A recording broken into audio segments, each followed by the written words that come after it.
Hello everybody, my name is Teacher Lynn. Together with me is... It's me, Teacher Van. Yes. So today we have a very nice experiment. Are you ready?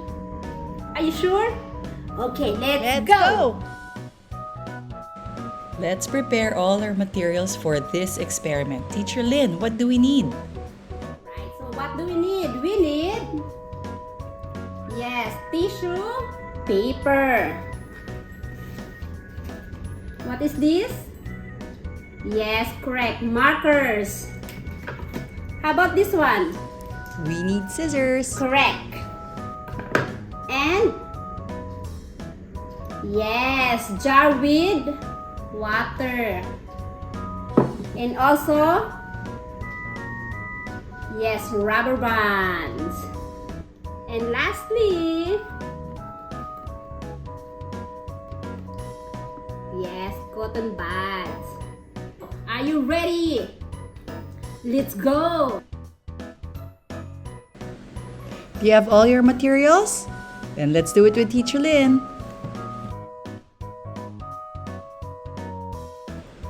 First step is we fold our paper towels in half 3 times. Just like what Teacher Lynn is doing.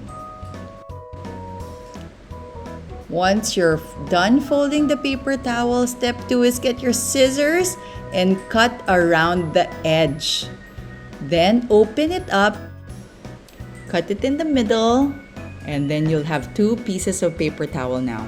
Step number 3, get your colored markers and color it across the paper towel about 2 to 3 inches from the curved edge. Just like what Teacher Lynn is doing. Step 4 is get your cotton bud and color the tip yellow. There you go. Make sure it's all covered with the yellow marker. You are almost done. Step number 5. Wrap the paper towel around the cotton bud that you colored with yellow and tie it with the small rubber bands that you have.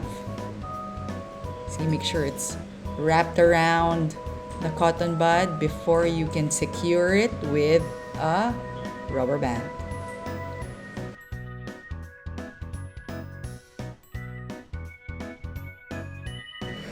Now you're all done, and the last step is to get your jar with water and let the magic happen. Are you ready? Watch and see.